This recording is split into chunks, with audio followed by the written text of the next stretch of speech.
In today's tutorial, we'll knit the easygoing knit pullover by yarnspirations.com. Welcome back to another Yarnspirations tutorial. I'm your host, Kristen Mangus of GoodKnit Kisses. Let's get started. In today's tutorial, you'll need a bulky number 5 weight yarn. We're using Bernat Roving in color Clover. Today's pattern is the easygoing knit pullover, and we'll work the two main stitch patterns for this sweater, the twisted ribbing for the cuff and the texture pattern for the main stitch pattern on the sweater. We'll need a bulky 5 yarn in the Bernat Roving. You'll need a US 10.5 or 6.5 millimeter needle. I'm using a shorter cable just to get and obtain the gauge and make an initial sample, but you'll want to get a cable that's much longer. This is an interchangeable one, and this will be for your main sweater. You'll also want to get 2 stitch holders. This size may be a little too small to hold all your stitches depending upon your sweater size. So you might want a contrasting color, a smoother yarn. I'm just using some scrap Caron 1-pound yarn here.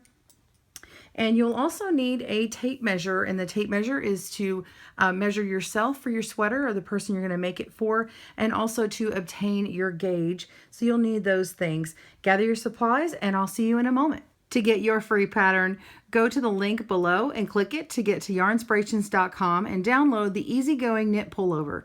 Be sure and print out your copy so that you can make your own notes for your size of sweater.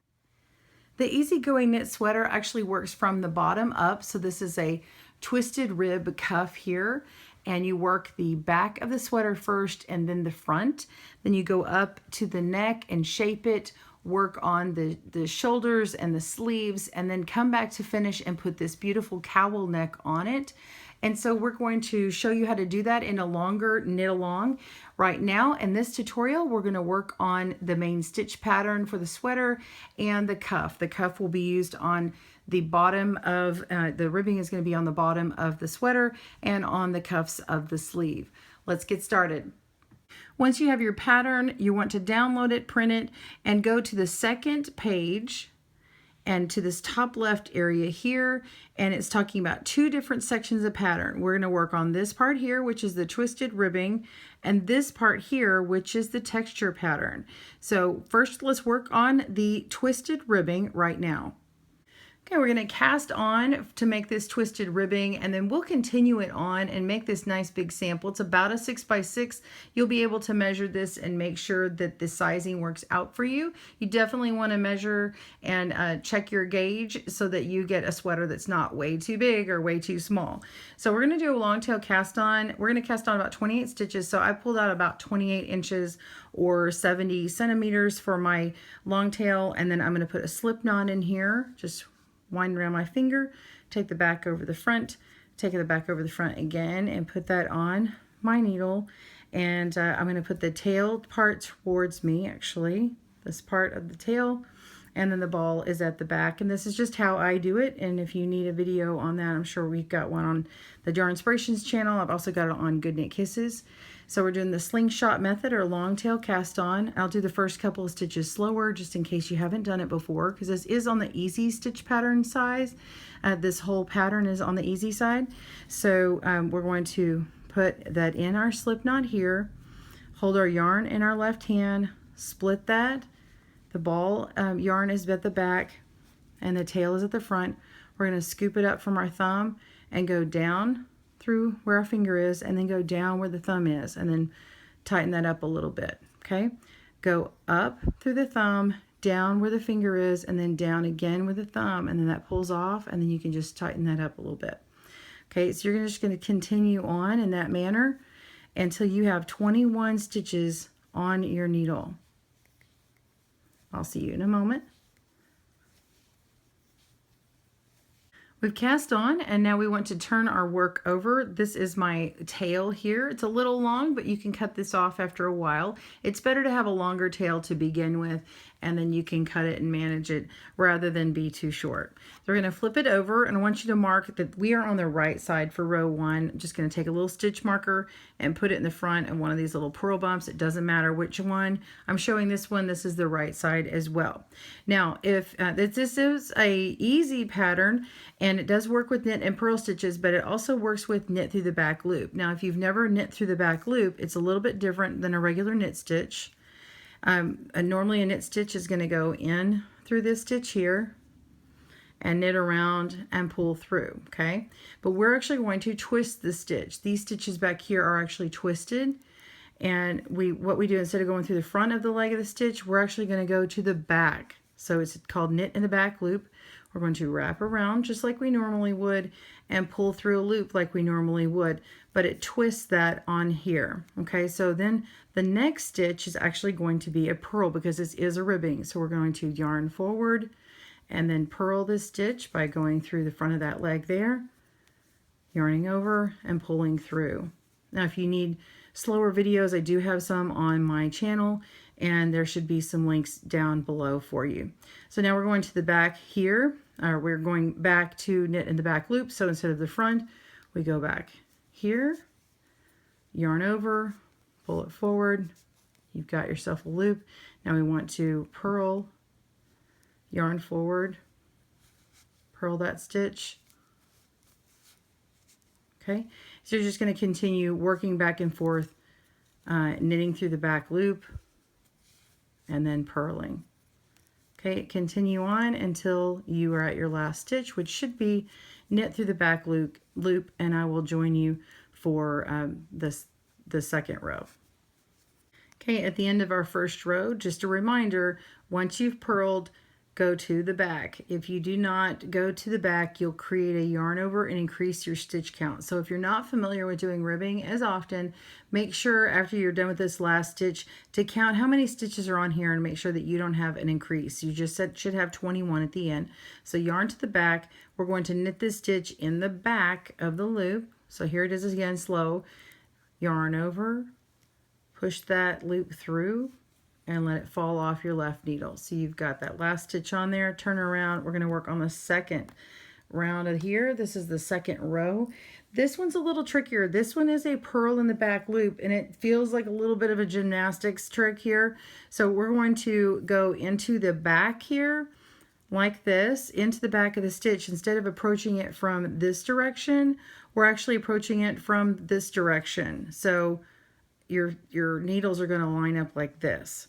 Then you're going to take your yarn over, let it be in between these two. It looks like a beak to me. And okay, and this little bird is going to have yarn between its teeth. And so it goes through here, or between its beak. And then you're just pushing out a loop in the back and then let that fall off. Okay, so that's your purl stitch. Then you've got the knit stitch, so your yarn to the back, and then go through the front of this stitch here, yarn over, pull it through just like normal. Then you're going to want to purl again. So you've got to put the yarn front again. It didn't really seem like it on the other side because it was at the end.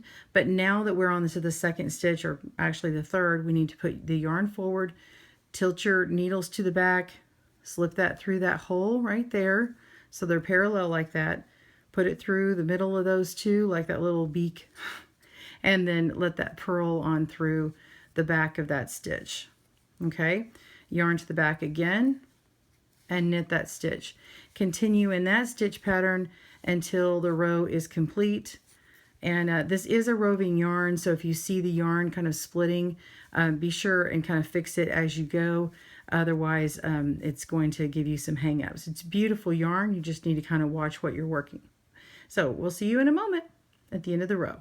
Okay, you have just ended on a row 2, and this is significant because when you read the pattern, it says that you need to repeat the last 2 rows of twisted ribbing for 2 inches or 5 centimeters, and you end on a second row. So it's going to look like this. You'll have the long tail here, the ending of your working yarn here, and then when you flip this back around, you're on the right side again, and you would be starting anew. So just real quick to show you, this is going to be this kind of different looking Y-shaped stitch. When you flip it over here, it has that kind of V, classic V looking stitch. Once you get about 2 inches, you're going to notice a difference. So this is that ribbing, same kind of ribbing where there's a purl in between. This is the twisted stitch here, and on the back of the purl stitch, it's just a standard knit stitch here. Okay, so let's continue that on until you have the 2 inches or 5 centimeters, and I'll meet you back in a moment. We'll start on the next stitch pattern. Okay, we are ready to start the texture pattern. We have got the right side that we're on. We'll start the first stitch, and the first row is knit. We're going to knit all the stitches across, and pause your video and meet me back up for row 2. Before I finish row 1, I'm going to move my stitch marker, keep it on the right side, but I'm going to mark one of these purl stitches from the ending of our last stitch pattern. That way we can tell that any of the rows after this are the row 1, and then we can mark it every 4 rows we go up, because this is going to be a 4-row stitch repeat, okay, or row pattern. So we're going to go all the way across knitting, okay. Let's start row 2. The second row is knit 1. Okay. The next stitch is knit 1 below. So knit 1 below is when we take our needle and we look at the stitch that's on the needle, and then there's this previous stitch here, okay? That's that purl from before. This is the back side of the knit stitch below. We're going to go through that hole here, okay? Go right up through that hole. So we have 2 different loops on the needles here. So on here, and then it's on this other needle. We're going to wrap around and knit that stitch. Bring that loop forward here and let both of those just fall off. Then we're going to work the next stitch, and actually this is going to be a purl, so we'll bring the yarn forward, purl this next stitch, then we're going to knit one below again. So we bring our yarn to the back again, go right into this little hole here, okay, that's that previous stitch, knit, and let these 2 drop off, and then yarn forward and purl the next stitch. And you'll just continue this stitch pattern on until you have 2 stitches left on your needles, and I'll meet you in a moment. Okay, we're down to the last 2 stitches on the needle. We're going to knit 1 below again. Again, you're going right underneath here in this little hole, knitting it as normal, letting both of those stitches just fall right off. And then the last stitch, we're just going to knit. No more purling. Okay, so we've got that second row done. Now we're on to the third row, and you're going to knit just like row 1. So go ahead and knit this row, and I'll meet you back in a moment, and we'll go on to the 4th. Okay, we're on the 4th row, and all you're going to do is purl this row here. So we're going to just go all the way across, and you'll know that the purl row is always the side that doesn't have that stitch on it, the stitch marker on it. It's going to be the ribbing that has the V knit stitch, you know, that where it looks like a V, it's not all twisted, so it looks like pretty standard, right? And you'll get to know the back of this stitch really well. Let me show you in my sample over here. After it starts working up, this sample starts looking like this. So you end up having a whole bunch of purl bumps on the back.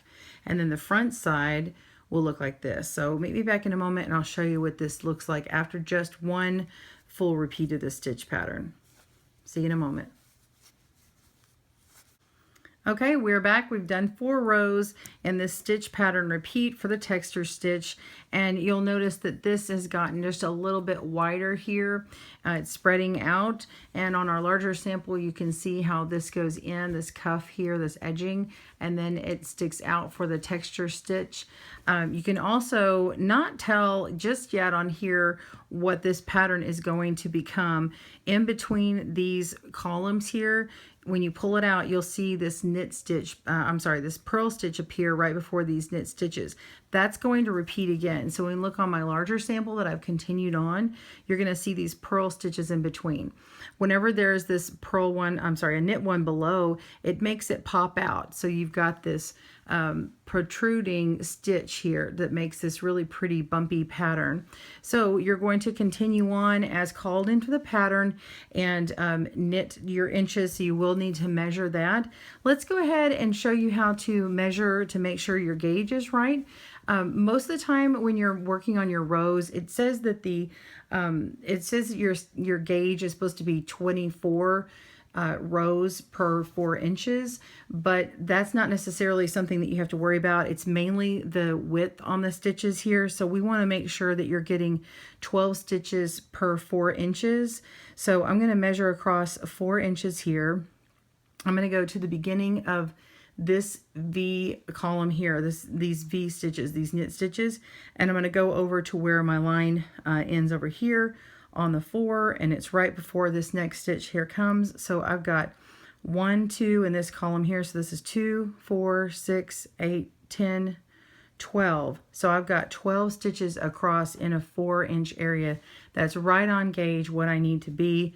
And all I need to do is worry about knitting to the length of that I need in the pattern, not how many rows I need to knit up. So that's how I know that this gauge is correct.